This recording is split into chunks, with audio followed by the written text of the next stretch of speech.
잠시 후 오전 0시부터 괴담 듣기 평가가 시작됩니다. 수험생 여러분은 편안한 마음으로 이야기에 귀 기울여 주시고 음량을 알맞게 조절해 주십시오.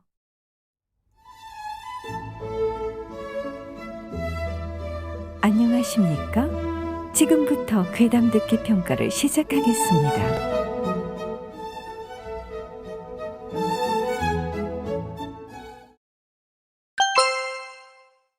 오늘의 문제입니다. 이야기를 듣고 히키코를 피하기 위해 가지고 다녀야 하는 물건이 무엇인지 기억하시오. 어느 날 초등학교에 다니던 A군은 기괴하게도 키가 크고 아주 빠른 속도로 움직이고 있는 여자와 마주쳤다. 얼굴에 늘어진 긴 머리카락 그리고 찢어져 있는 눈과 입을 가진 여자는 A군의 몸집만한 인형을 땅에 질질 끌며 다가왔는데 A군은 이윽고 그것이 인형이 아니라 어린아이라는 사실을 눈치챘다.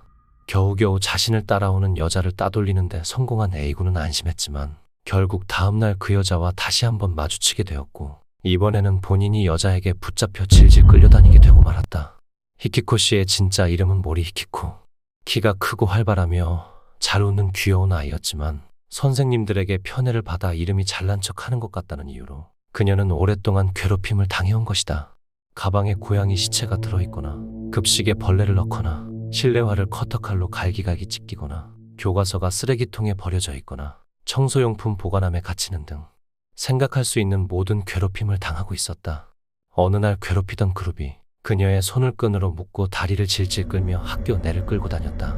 친절한 히키코, 내가 당겨줄게.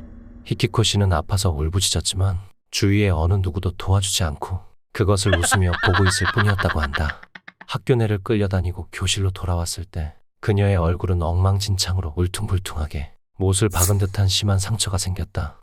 그 후 히키코 씨는 학교에 오지 않았다. 히키코 씨는 계속 오랫동안 집안에 틀어박혀 이불을 뒤집어 쓰고 울며 매일을 보냈다. 집에서는 술주정하는 아버지가 어머니와 함께 히키코 씨를 때렸고 끌고 다녔다. 그럼에도 불구하고 히키코 씨는 울면서 가구에 매달리고 학교에 가려고 하지 않았다. 그중 방에서 나오지 않아 부모는 일절 밥을 주지 않았다고 한다. 부모님이 방을 들여다보면 거기에는 굶주림을 참지 못하고 벌레를 잡아먹고 있는 히키코 씨의 모습이 있었다. 부모는 기분 나빠하며 그녀를 방에 가둔 채 밖으로 내보내는 일이 없었다. 단 하루에 한 번 편의점에 100엔짜리 주먹밥과 물을 주는 것뿐. 그녀는 방에 갇힌 채 몇 년을 보냈다. 히키코 씨는 비를 좋아했다. 집 밖에서 오는 두꺼비의 못생긴 얼굴은 자신의 얼굴에 새겨진 추함을 잊게 한다. 히키코 씨는 귀여운 두꺼비를 먹었다. 어느 날 비 오는 날에 히키코 씨는 한 초등학생을 덮쳤다. 방 창문으로 빠져나와 전보다 자라난 몸으로 과거 자신을 괴롭힌 초등학생을 반대로 끌고 다니게 된 것이다. 그녀는 얼굴을 보는 것을 극도로 싫어해서 모두가 우산으로 시야가 가려지는 비 오는 날 이외엔 집안에 틀어박혀 있었다. 하지만 비가 내리면 인근 초등학교 부근에 출몰해서 초등학생을 덮친 뒤 끌고 다녔다. 그리고 히키코 씨는 비정상적으로 변해서 상처가 아물 때마다 스스로 커터칼로 도련의 입과 눈이 찢어져 버렸다. 그 눈에 띄는 외모에도 불구하고 그녀를 목격하는 것은 이상하게도 초등학생뿐이었다. 그리고 그녀는 자신의 얼굴을 본 초등학생을 결코 놓치지 않는다. 초등학생을 발견하면 무서운 얼굴로 쫓는 동안 왜 도망가는 거야? 내 얼굴이 추한 거야? 추한 거냐고? 라고 외치며 쫓아온다. 이때 왠지 모르겠지만 히키코 씨는 똑바로 달릴 수 없었다고 한다. 개처럼 옆으로 달리는데도 불구하고 그 속도는 비정상적으로 빨랐다. 초등학생의 발을 붙잡으면 그대로 질질 끌고 빠르게 달렸다. 계단도 무시한 채 태연하게 달리기 때문에 끌려가는 초등학생은 마치 고깃덩어리처럼 되어버린다. 다음 대상인 초등학생을 찾을 때까지 그녀는 그 발을 떼지 않는다. 그녀의 집에는 끌려간 부모님과 끌려간 초등학생이 수집되어 있다고 한다. 그래서 비가 오면 그녀는 그때 가장 마음에 드는 아이를 데리고 나간다. 하지만 히키코 씨는 왕따였기 때문에 괴롭힘을 당하는 아이는 공격하지 않는다. 또한 명찰에 자신을 괴롭혔던 아이와 동일한 이름이 써있는 경우 두려움에 다가오지 않는다.